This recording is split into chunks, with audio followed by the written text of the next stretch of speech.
Welcome to the Remodeling Reimagined Podcast, the podcast that gives you an inside look at the remodeling industry from award-winning designers. On this week's podcast, Bob Buchan sat down with Cindy Cipriani to discuss the 5 different types of designs that homeowners can implement for their outdoor space. Without further ado, here is your host, Bob Buchan. Hello, everybody. Welcome to another edition of our Remodeling Reimagined Podcast. I'm Bob Buchan, the Marketing Director here at Cipriani Remodeling Solutions. And with warmer weather finally upon us, this week we figured we'd be discussing some design ideas for outdoor spaces. And joining me today is Cindy Cipriani, one of the owners of Cipriani Remodeling Solutions. Hey, Cindy, how you doing today? I'm doing great. What a beautiful day it is today. It is. It's awesome outside. It's a perfect day to be discussing outdoor spaces, and I can't wait to start getting outdoors and using my backyard. And I would say that even for the savviest of home decorators that are out there, creating a well-appointed outdoor space can really probably pose a pretty big challenge for them. And it's often an undefined space outside with no walls or hard boundaries, and the design really has to contend with the elements, obviously, with rain and birds and bugs and everything else. So there's a lot to consider with that. So can you start us off with discussing some of the key ideas for having a successful outdoor design? I'd love to. This year has been a crazy year, and we're looking for all different kinds of ways to not be indoors, to be outdoors, especially for social distancing and for being with our families and friends. Now that the weather is gorgeous, a lot of us are looking to backyards that we've never looked at before. And so it's really an extension of our house. It's an extension of our ability to not only entertain, but to have some quiet space for ourselves, to have the kids out there for maybe growing things. So there's just all kinds of ways, typically that you can do outdoor spaces. And I think we're going to approach it the same way you would approach any room inside your house, which is that you need to look at your wants, your needs, and how you're going to be utilizing that space. You can go outside, take measurements, sketch out a floor plan, choose a style that you like. You can go online now and see millions of pictures of outdoor spaces and start to see what type do you like. Do you like a deck? Do you like patio pavers? Do you want some kind of overhead shade? A great thing to note is where the sun comes up and sets at your house, because that's going to determine what type of structure you may want. So that, I know in my backyard, right at dinner time, the sun is setting and it's always the hottest part of the day. And so we need to have some kind of shade at our dining table outside. So, typically you're going to be looking for how you're going to be using that space and really trying to make it that oasis for you. Yeah, that's great, Cindy. I kind of like the way you described it too. Is it's just like an extension of your house, and you're going to treat it like the way you would a remodeling project inside your house. You're going to try to measure things and consider the area that you have to work with, and that's a great idea. And so what we've done is we've come up with 5 ways that people typically use their outdoor space, and maybe what to keep in mind when designing and building each one of those areas. And the first thing that we've thought about was the entertainer, someone who likes to use their outdoor space to entertain.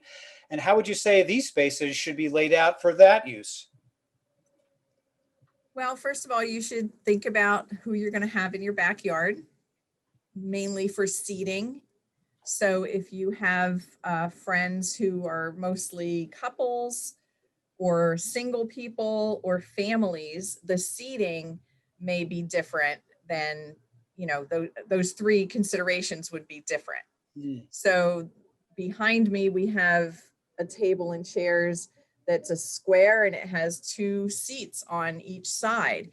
So that's perfect for having maybe 2 families over or 4 couples, and everyone can see each other. It's nice and comfortable. If you had little kids, you may want to have a separate table at a lower level where they could sit, or even your old-fashioned picnic table. Kids love little picnic tables. So having an area for them, even in the grass, so that you don't have to clean up your patio or your deck, whatever drops. I'm sure the birds would love to eat.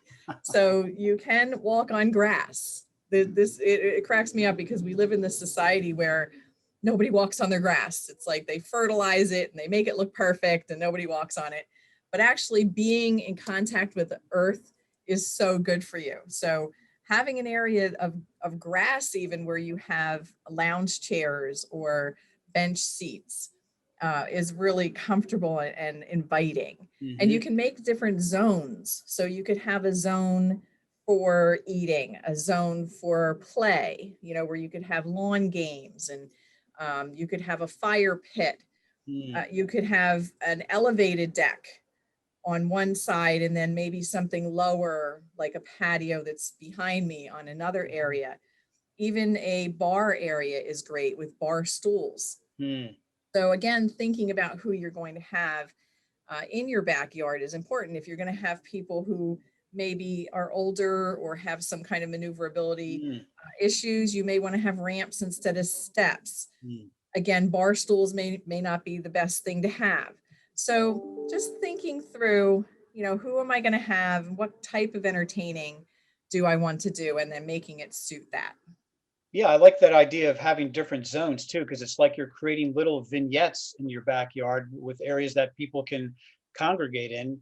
And I guess one of the nice things about having it like that too, you can swap things between each section too, to kind of combine things and make it flexible depending on how many people you're having over.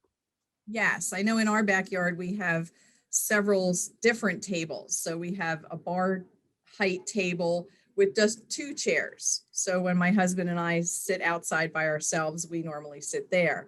Then we have a table like this behind us that seats 8. And then we have another table that we can bring in for larger groups. So a lot of times, it's going to depend on just how many people are there. But even having a rug that you can put down over the pavers and maybe some large beanbag chairs or pillows would be fun.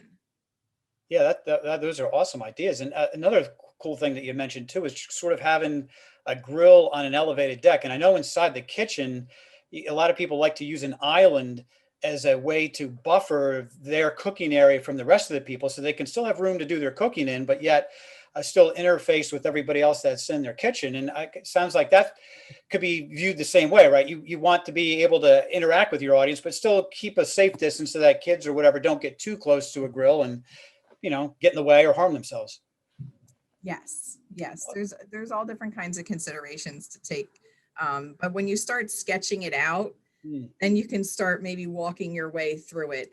Even going out in your backyard and taking some spray paint and spraying the areas on the lawn so you can see how big the furniture is and what will fit in those areas.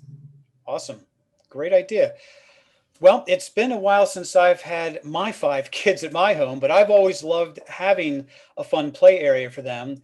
And the next area is just talking about a growing family. So what kind of things do you think you could do to help support a growing family in their outdoor space? Well, growing is the key word because unfortunately kids don't stay small. And so sometimes people invest in these very large play areas. They'll take out large sections of their yard and put in sand or a softer area. And then the kids in 5 years don't go near the swing set. And now you have this patch in your yard. So it is important to consider the growing stages of your kids. And I've seen where people put a swing set type thing, for their young kids. And then when they get older, they'll use that same area for maybe a basketball net. Okay. And they'll put something hard down, maybe even have it paved or put pavers down so that they could use that for something that like a teenager would use. And then as it evolves and they don't need the basketball net anymore, that can become a seating area. So again, you could put a grill there, you could put a lounge chair.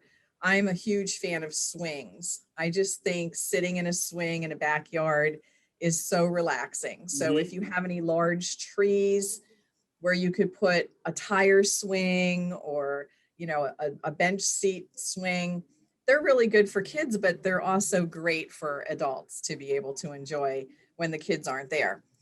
Even landscape lights, because when we're entertaining now and it gets dark at night, you want to be able to still be outside in this beautiful weather. So stringing some lights between trees, or maybe over your seating area, Hmm. is a great thing. They have beautiful lights now that you can put outside. You can light up trees from the bottom and have accent lights in your Hmm. landscaping. And cooking. Again, a lot of people are putting pizza ovens Wow. out on their patios to have pizza night. Or if you love hibachi, doing a flat grill. Mm. There's just so many different possibilities that you could walk through with your growing family, and they could learn to cook with you. And then at night, maybe having a fire pit where you can roast marshmallows. Yeah. That's awesome. Or you're having, yeah, a little space to watch a movie out there or something. Yeah, I really love the ideas that you came up with for creating ambiance with the lighting and everything too. So I know I put some lights out in back of our yard for my wife, and she really loves sitting out there now that just a simple string of lights can make a big difference, right? So Yes, our neighbors behind us have them. And so I went out and bought them myself because I love looking at theirs. great. And so I can't wait. That's a project for this weekend that I'm going to string some lights. We have a pergola on one side of the yard, Oh, fun. and I think it'll look great over there. Well, I can't wait to see the photos of that. You'll have to show them. Yes.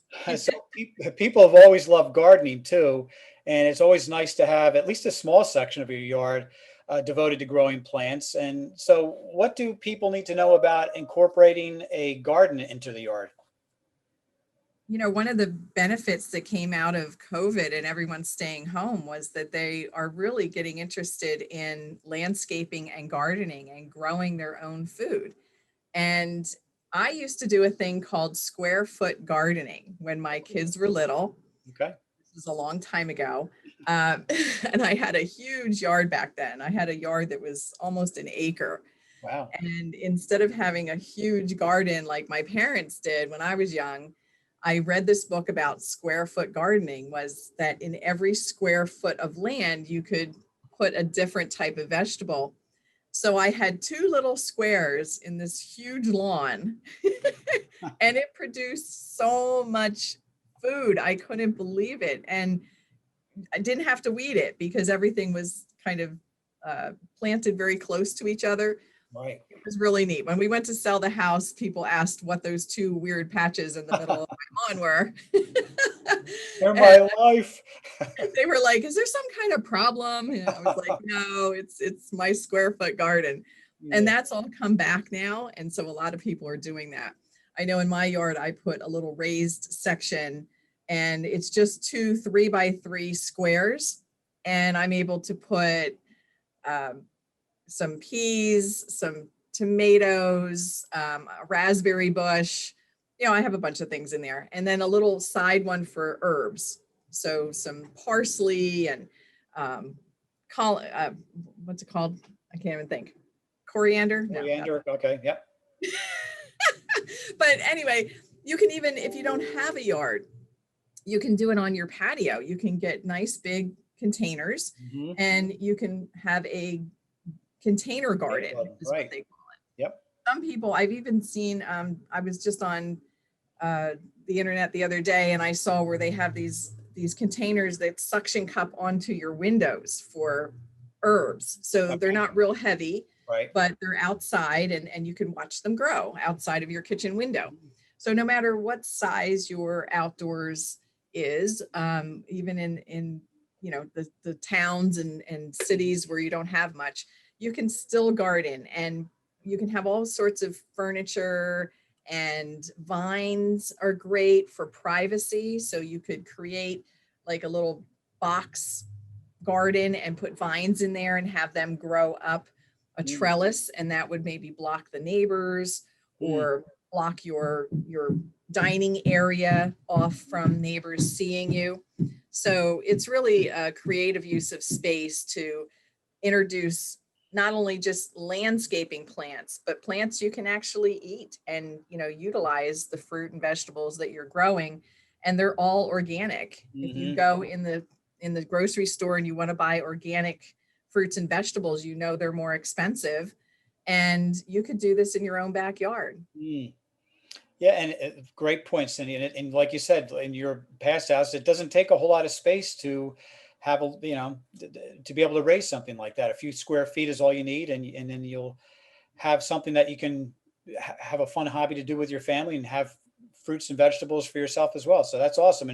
And speaking of not having a lot of space, that's really what our next section is talking about. It's talking about people who don't have a lot of room to work with, but still want something nice outside to enjoy. So what can people do for people who only have small spaces to work with? And I just have to say, the one thing about being outside is you are going to hear things. So you may hear next door to me, they're hammering at, outside. So that's just what goes along with being outside. So if you hear that in the background, that's Yes. what's happening here. Somebody's taking advantage of their outdoor space. Uh, so you have to, again, balance the space for its use, even when it's small. Take measurements of the area. Again, think about how you're going to be using that space. Do you want it just for a little private alcove for yourself to go out and read a book? Or do you want to actually be entertaining? Go and, figure out like what your can't live without piece of furniture. Maybe it's a sofa sized piece of furniture or a swing, like I said. And then measure the area so that when you go shopping, you can see what will fit in that area first, and then fill in around it. So if you have that one piece of furniture that you absolutely need, then you can see what else will go with it and fill in that space. Maybe have at least, 2 seats so that you can eat outdoors or have drinks outdoors. Hmm. You can put down an area rug to kind of define the space, and that brings color and pattern also outdoors. And there's beautiful outdoor rugs now. They're easy to maintain. You can just hose them down. And it also makes a softer surface because let's say you have grandchildren over, or the neighbors have children, little kids running around. It makes a softer area for them in case they would fall on your patio. Mm. Yeah, and my one of my daughters lives in Philly, and her backyard space is very tiny, and they try to make the most of it by having some plants up around, potted plants, and then they usually have a little fire pit back there with some seating around that. So even in the middle of the city, you can have a little cozy area back there and take advantage of your small space. Yes. Yep. And again, you can go to your lawn and garden centers and take pictures of your area and show it to them, and they would be able to recommend the right type of plants to put in those areas for shade or for adding different color. We know you have to consider also the seasons, because if you planted all seasonal plants, then when it gets cold, you're not going to have anything back there. So maybe having some kind of evergreen plants, or things that bloom in cooler weather, such as just lost my marigolds. You can put marigolds out. I know when I visit my son who lives in the UK, they have window boxes with flowers all year round, even in the winter, because they have different types of plants that bloom when it's not freezing out. So Yeah, chrysanthemums, marigolds, all that stuff. So thinking about, even in the fall and winter, being able to have different things blooming at different times is a good idea, especially in a small space. Well, and talking about having things ready for all seasons, that's a perfect segue to our next segment, because our last outdoor space that we're going to be discussing today is talking about something that can really be used in all 4 seasons. So what can you offer about that, Cindy? Well, sometimes people enjoy their space so much they want to feel like they're outdoors even in the winter. Here in New Jersey, it gets pretty cold in the winter. So having a 4-season room built on the back of your house can really be an advantage, because you can feel like you're outside even when you're not. Right. And you can heat these spaces with heaters that hang from the ceiling. You can have fireplaces put in them. I know in one of my clients that I've done several projects for, they had put a deck on the back of their addition. And a few years later, they had us come back and make it into a 4-season room by enclosing it with specialty windows that slide up and down, and they have full screens for in the summer. And then in the winter, they have, glass, and it keeps it warm. And then they put a huge stone fireplace in, and they hung heaters from the ceiling. So she actually has that as her craft room, and it's absolutely gorgeous. It looks like you're sitting right out in their backyard, even in the coldest day of the winter. So you can have those 4-season rooms. Sometimes you have a 3-season room, which means fall, spring, summer, fall. And it gets a little cold during the winter, but you can open the windows and have that breeze. So there's this addition right behind me right here, that could be considered even a 4-season room. If you opened up all of those windows and maybe added a couple skylights, it would look like an outdoor room. So many different areas. Again, you can coordinate that with your outdoor landscaping to put a fire pit in, or outdoor heaters that you could sit on the patio around your dining area can be utilized. So when you're talking to a remodeling expert or a landscape architect, they're going to be able to come up with all kinds of ideas for you to make your yard something that's an extension of your house, and just, get more enjoyment out of being at home. Yeah, and that's excellent, Cindy. And that's really why we're having these discussions, is to talk about that, for people to get more enjoyment out of their home. We've got these homes, we want to make the most out of living in them, and give you spaces that are your oasis or your sanctuary, that you just feel comfortable in, that you want to be, having safe spaces to have people over and enjoy your time together with them. And that's really what this is all about. So we thank you for tuning into Remodeling Reimagined, or to our episode this time. And just keep hitting the subscribe button, because that'll alert you to the next time we offer up a next episode. And so we hope that you tune in for the next episode of Remodeling Reimagined. So thank you very much. Bye-bye. Bye. Once again, thanks for tuning in, everyone. And if you're looking to start a remodeling project, you can learn more about our design process at CiprianiRemodelingSolutions.com. And you can follow us on Facebook, Instagram, and Twitter.